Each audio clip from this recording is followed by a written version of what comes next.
మనం చూసుకున్నట్లయితే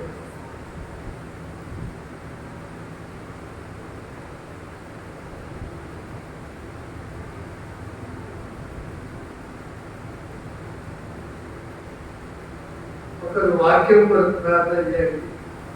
ఎవరైనా ప్రేరేపింపబడతాం.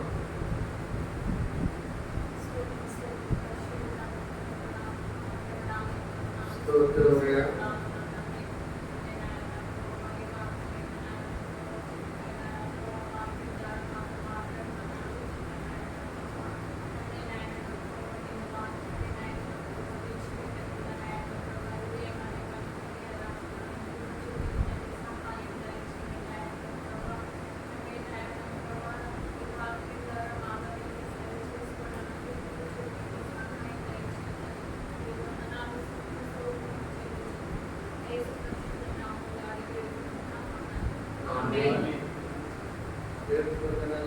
ధైర్యంగా ప్రార్థన చేయాలి.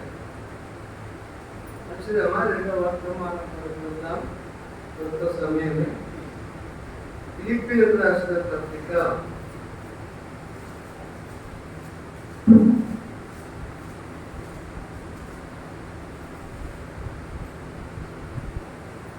2వ అధ్యాయము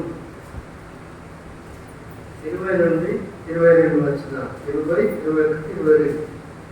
మీ క్షేమ విషయమై నిజముగా చింతించువాడు అతని వంటి వాడెవడును నా యొద్ద లేడు. అందరూ తమ సొంత కార్యములనే చూచుకొనుచున్నారు కానీ యేసుక్రీస్తు కార్యములను చూడరు.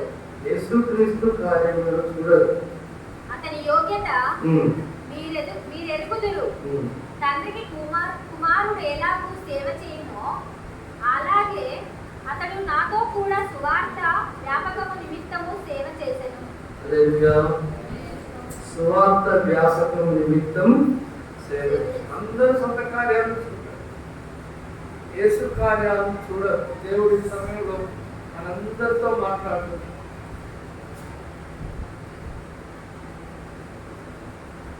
ఇది బాధాకరమైన విషయమే. దేవుని బిడ్డలైనా మనం రక్షించుకున్నది ఎందుకంటే కొంతమందిని ప్రపంచానికి నడిపించడానికి మనల్ని ఏర్పాటు చేసుకున్నారు. మనకేం తక్కువ చేయదు. మనం డబ్బు కార్యాల్లో వెళితే ఆయన తక్కువ చేయదు. తిమోతిని పంపిస్తూ ఏం మాట్లాడుతున్నారు పౌలు గారు? అందరూ తమ సొంత కార్యములే చూసుకొస్తున్నారు. దినం లేచిందంటే ఎప్పుడు నేను, నా కుటుంబము, నా పని ఇంతే. కానీ మన కొరకు ప్రాణం పెట్టిన ప్రభు, రక్షించుకున్న ప్రభు కొరకు మనం ఏం చేస్తున్నాం, దినంలో ఏం చేస్తున్నాం అనేది జ్ఞాపకం చేసుకోవాలి. ఎప్పటికి పనులు ఉన్నాయా? 24 గంటలు కాదు, ఇంకో 16 గంటలు ఇచ్చినా కూడా మన సొంత పనులు చేస్తున్నారు. కానీ మన పనిలో యేసు కార్యాలు కూడా ఎందుకంటే మన పనిలో యేసు కార్యాలు కూడా నా జీవితంలో నేను చెప్తున్నాను. నా డ్యూటీ తర్వాత డబ్బు కార్యం కొరకు నేను వెళ్ళేది బయట వరకు. రోజుకొక్కసారి అన్నా చర్చకానికి రావాలి. మనం లోకాయాన్ని నడవలేదు, డైరెక్ట్ రావాలి. మనం అసలు చర్చకానికి వచ్చి దేవుని మందిరంలో ఆధారపడ్డాడు. దేవుని దగ్గర ప్రార్థన చూసుకోవాలి. మనకు దగ్గర ఉన్నది దేవుడు. ఏం పని ఉన్నది, ప్రభు పని ఏమున్నది, నా అవసరత ఉన్నదా?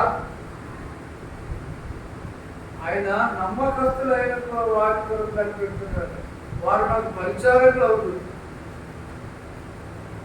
దేవుని పని కొరకు ఆరాటపడాలి. దేవుడు ఆశీర్వదిస్తాడు. నేను చెప్పగలను, పెద్ద సంఘంలో దేవుని కొరకు ప్రయాసపడిన వారిని చాలా ఆస్వాదించాడు. అందులో మొట్టమొదటి ధనంజయ సార్ నాకు తెలుసు. తర్వాత సహోదరుడు బర్నబా గారు. వారు ఇంటి పనుల కంటే దేవుని పనులు ఎక్కువ ఆలోచన చేస్తారు. వారిని తక్కువ చేయలేదు ఆయన. వారు ఈ లోకంలో మనం ఏది ఇచ్చి పెడతామో దేవుని కొరకు అంతకు వెంటనే వందంతం ఇస్తాడు. అందుకే దేవుని కార్యాభివృద్ధి అందు ఎప్పటికీ ఆసక్తులై ఉండడం దేవుని వరకు. కొరింథీ రాసిన మొదటి పత్రిక 15:52 వచ్చి మనం ఎప్పుడు మన సొంత కార్యాలు కాదు చూడాలి, మన సొంత కార్యాలు చూడాలి. అందులో దేవుని కార్యాలు ఉండాలి. దేవుని పని అయిన వరకు నిర్లక్ష్యం చేస్తాం. అది ఉండకూడదు. మన ఆశీర్వాదాలు కోల్పోతాం. చదువు 15:50 కొరింథీయులకు రాసిన మొదటి పత్రిక. మీ ప్రయాసం ప్రభువునందు వ్యర్థము కాదని ఎరిగి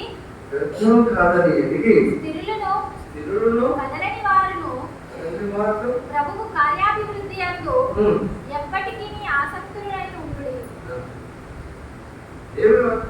పౌలు గారు చెప్తున్న కొరింథీ సంఘంతో మనందరితో చెప్తున్నారు, నా ప్రియ సహోదరులారా, మీ ప్రయాసం ప్రభు కొరకు సువార్త కొరకు కానీ ప్రభు కార్యాల్లో మీరు పనిచేయుట కానీ అది మనకు దీవెనకే, మన ఆశీర్వాదాల కొరకే దేవుడు పని చెప్తున్నాడు. ఏ పని చేసినా దేవుడు ఆశీర్వదిస్తాడు. ప్రభు అందరి సొంత కార్యాలు చూసుకుంటున్నాయని బాధతో చెప్తున్నాడు. యేసు కార్యాలు చూడరు. సువార్త కొరకు, ఆత్మల రక్షణ కొరకు మనం ప్రయాసపడాలి. మన ప్రయాసం ప్రభునందు వ్యర్థమైందని కాదు. వ్యర్థమైందని అనుకుంటాం కొన్నిసార్లు. మా ఇంటి పనులు చూడకుండా 5 చెప్పాలని అనుకుంటాం. నువ్వు ప్రభు పనులు చేయి, నీ పనులు ఈజీగా అయిపోతుంది, ఆటోమేటిక్గా అయిపోతుంది. ఆయన ఆజ్ఞాపిస్తాడు, నా బిడ్డ నా పనులు కొరుకున్నాడు, వారి పనులన్నీ నేను చూసుకుంటాను. ప్రభు పనిని చూడండి. ముందు ప్రభు కొరకు ప్రయాసపడాలి. మనం ప్రభు రక్షించుకున్నాడు. మళ్ళీ స్థిరులను కదలిన వారు మనం స్థిరంగా ఉండాలి. ప్రభు కార్యాభివృద్ధి అని ఎప్పటికీ ఆసక్తులై ఉంది. ఎప్పటికీ ప్రభు కార్యాలంటేనే ఎప్పటికీ ఆసక్తులై ఉండాలి. చూడండి, ఇంకొక వచనం కూడా ఉన్నది. హెబ్రీయులకు రాసిన పత్రిక 6వ అధ్యాయము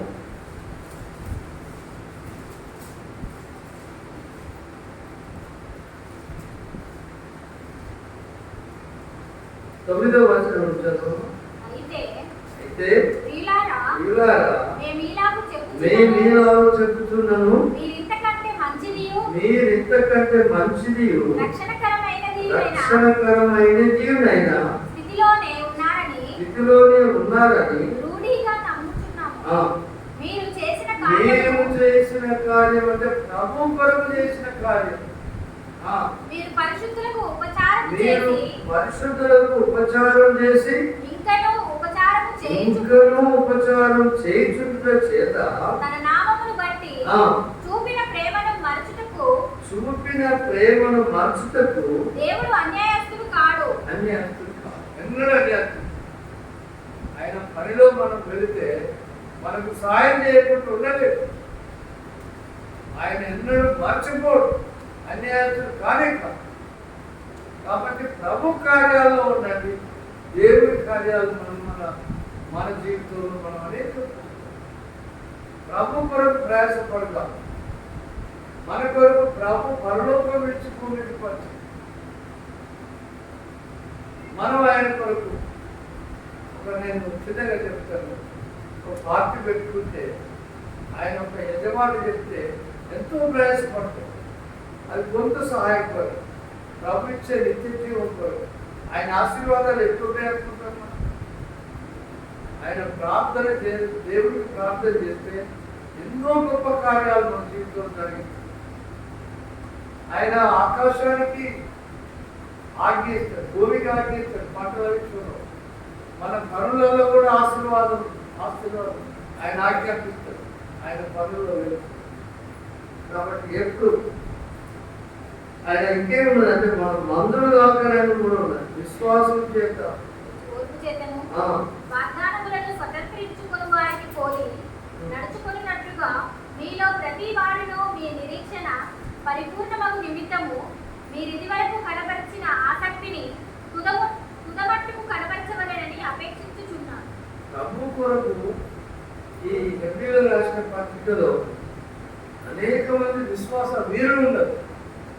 వారు దేవుని పనులు చేస్తే ఎన్నో గొప్ప కార్యాలు చూస్తారు.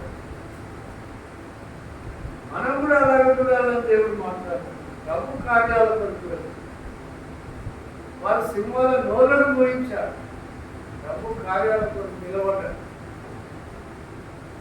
అగ్ని బలాన్ని చల్లార్చారు. అలాంటి గొప్ప కార్యాలు పౌలు గారు అయితే ఎన్నో కార్యాలు చూస్తారు. మనం ప్రభు అనేకుల రక్షణ కొరకు ప్రయాసపడాలని దేవుడు కోరుకుంటున్నాడు.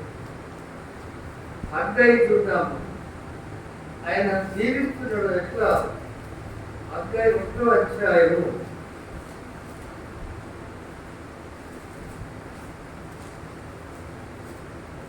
8వ వచనం, 775.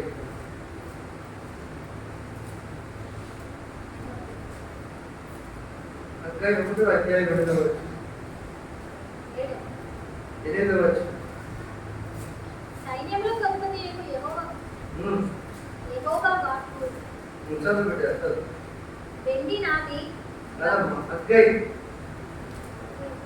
700 అన్యజనులందరికీ ఎక్కడ దొరుకుతుంది? అగ్గై దొరికింది నీకు? 1వ అధ్యాయం 7వ వచనం 8వ వచనం కూడా కాగా సైన్యములకు అధిపతియగు యెహోవా సెలవిచ్చినదేమనగా, దేవుడు ఏం చెప్తుందంటే మీ ప్రవర్తన గురించి ఆలోచించుకోండి. పర్వతములు ఎక్కి ప్రాణం తీసుకొని వచ్చి మీరు ఈ మందిరమును కట్టించేది ఎలాగా దాని యందు నేను సంతోషించి నన్ను గణపరచుకుంటునని యెహోవా సెలవిచ్చుచున్నాడు. దేవుడు ఏమంటుందంటే ఆ దినాల్లో అగ్గై ప్రవక్త ఉన్న కాలంలో దేవుడి మందిరాన్ని నిర్లక్ష్యం చేసినారు ఇశ్రాయేలు ప్రజలు. వాళ్ళు ఏ పని చేసినా కూడా చిరిగిపోయిన సంఖ్యలో వేసినట్టు వాళ్ళ జీవితం అవుతుంది. అప్పుడు ప్రవక్త చెప్తున్నాడు, నా సమయం ఇంకా 2వ వచనంలో అంటాడు, దేవుడి మందిరం పనులు చేయడానికి అంటారు. ఏమంటుందంటే సమయం ఇంకా రాలేదు, అందుకు యెహోవా వాక్కు ప్రత్యక్షమై ప్రవక్తకు హగ్గై ద్వారా సెలవిచ్చినదేమనగా, ఈ మందిరము పాడై ఉండగా మీరు 2వ వచనం సమయం ఇంకా రాలేదు, యెహోవా మందిరము కట్టించుటకు సమయం ఇంకా రాలేదని ఈ జనులు చెప్పుచున్నారే. దేవుడి పనికి తర్వాత చేద్దాం, నిర్లక్ష్యం. ఇంకా సమయం ఉన్నది కదా చేద్దాంలే, నిర్లక్ష్యత. ఆ నిర్లక్ష్యత వాళ్ళకేమైందంటే వాళ్ళు ఎంత పంట పండించుకున్నా కూడా కొంచెం తెచ్చుకుంటున్నారు. పనివారు జీతం చేసి తెచ్చుకుంటే సిమిపోయిన ఖర్చు వేస్తుంటాయి. మీ ప్రవర్తన గురించి ఆలోచించుకోండి. మొదట దేవుడి మందిరానికి ప్రయత్నించమని చెప్తున్నారు. ముందు దేవుడిని చూడండి, అన్నిటిని ఆజ్ఞాపించే దేవుడే. మీరు పర్వతం ఎక్కండి, ఎక్కి మానవుడు కర్రలు తీసుకొని దేవుడి మందిరానికి వెళ్తా, నేను గనపరుచుకుంటా, మేము నాస్తులు ఏమైనా సొంత పనులు కొత్త సొంత పనుల్లో దేవుడి పని చేయాలి. దేవుడు ఆశ్రయిస్తాడు. ఇంకొక వచనం చూసి మనం ముగించుకుందాం. మలాకి గ్రంథంలో కూడా దేవుని మలాకి ప్రవక్త ఈ విధంగా చెబుతుంది, మీరు కనుక యేసు కార్యములు చూసినట్లయితే, ఆసక్తితో నడిచినట్లయితే దేవుని కదా ఎంత ఆశీర్వాదాలు ఉంటాయో. ఇక్కడ 2-3 వచనాలు మనం చూద్దాం. 4వ అధ్యాయం మలాకి 4:2-3. అయితే నా నామమందు భయభక్తులు గలవారను నీకు నీతి సూర్యుడు ఉదయించును. అతని రెక్కలు ఆరోగ్యము కలగజేయును. కనుక మీరు బయలుదేరి క్రొవ్విన దూడలు గంతులు వేయినట్లు గంతులు వేయుదురు. హల్లెలూయా. దేవుని పనిలో వెళితే ఎంత ఆశీర్వాదం. నేను సువార్త ఉండేది, ఈ చర్చి పని ఉండేది. ఎప్పటిదాకా నేను సెకండ్ షిఫ్ట్ అయితే 2 గంటల దాకా పనిచేసి 2 గంటలకు అయినాక ఇంటికి పోయి తొందరగా కొంచెం ఆనందంగా దొరికిపోయి దేవుడి పిల్లల అనుభవం ఉంటుంది. మాకు కొనేలేక మాకు అనుభవం. దేవుని పని కొరకై పోయి మంది పనిలో వెళ్తే ఆ రోజు 2 కప్పులు 2.5 కప్పులు పచ్చిన ఆరోగ్యం ఉంది. దేవుని పని ముందు చేస్తే దేవుడే శక్తి ఇస్తాడు. అంత ఆరోగ్యం. ఇక్కడ ఏమనుకుంటా అంటే దేవుని సేవ చేయుట నిష్ఫలం అనుకుంటాం. ఏం ఫలం ఉన్నది అని అనుకుంటాం. మన ఇల్లు మన పనులు ఎవరు చూస్తారు అనుకుంటారు. నిష్ఫలం అనుకుంటారు. ఆయన ఆజ్ఞలు గైకొని సైన్యముల మధ్య యెహోవాని మనం దుఃఖాక్రాంతులుగా తిరుగుతూ వలన ప్రయోజనమేమి అనుకుంటాం. తిరిగితే ఏమున్నది? సేవ తిరిగితే ఏమవుతుంది అని కొందరు అనుకుంటారు. అన్న వాళ్ళందరూ ఉంటారు. ఎప్పుడు బైబిల్ పట్టుకొని సేవ ప్రార్థన సేవ చూడండి. అందులో ఎంత ఆశీర్వాదాలు ఉన్నాయి. దేవుడే ఆశీర్వాదం. యెహోవా ఆశీర్వాదం ఐశ్వర్యం. నరులు కష్టాన్ని చేత అది ఎక్కువగా దేవుని సేవ చేయడం నిష్ఫలం అనుకుంటున్నారు. యోగ గ్రంథంలో కూడా అనుకుంటారు. ఆయన దేవుని ద్వారా మన పనిలో దేవుని పని అందరూ సొంత కార్యం చూసుకుంటారు. దేవుని వాక్యం పౌలు గారు చక్కగా చెప్తుంది. నా సహోదరులారా, మీ ప్రయాసం ప్రభునందు వ్యర్థం కాదు. మీరు ప్రభు కొరకు ఏ పని చేస్తారో మీ గొప్ప ఆశీర్వాదం. బిడ్డ అయితే ప్రభు కొరకు సమర్పించు. ఆమె తక్కువ చేయడు దేవుడు. పిల్లలు టీచర్స్గా పని అన్ని ఇడిచిపెట్టారు. కుటుంబం అంతా ఇడిచిపెట్టి టీచర్గా చేసి వాళ్ళ జ్ఞానంతో నింపుతారు. రెక్కల ఆరోగ్యంతో ఇప్పుడు చెప్పిన ఆశీర్వాదం నీతి సూర్యుడు ఉదయిస్తారు. రెక్కలు ఆరోగ్యం కలుగుతాయి. చూడదు కాదు. ఇక్కడ అందరూ డ్యాన్స్ చేస్తారు. ఎంత సంతోషం. ఒకరు అంటున్నారు కదా, డాక్టర్ అక్కడ మమతాస్ పెద్ద హాస్పిటల్ మేము పోయి వాళ్ళు ముందే రాసి పెట్టింది. ఏం రాసి పెట్టింది అంటే ఈ హాస్పిటల్లో విద్యార్థి లేదా, మీరు రోజు వాకింగ్ చేయండి, రోజు నవ్వండి అన్నారు. అది మందుల కంటే ఎక్కువ పనిచేస్తాయి. ఏంటంటే వాకింగ్ నడుచులు సంతోషంగా నవ్వడం. ఆ నవ్వు సంతోషం సిబిసిలో పిల్లలందరూ చూస్తున్నారు.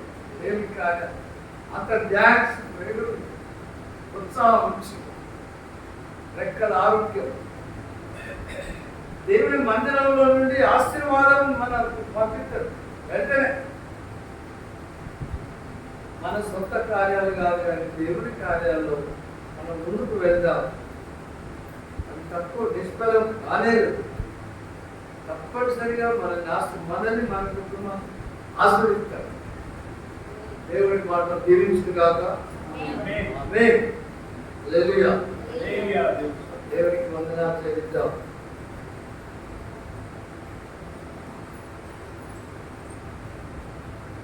మంచిగా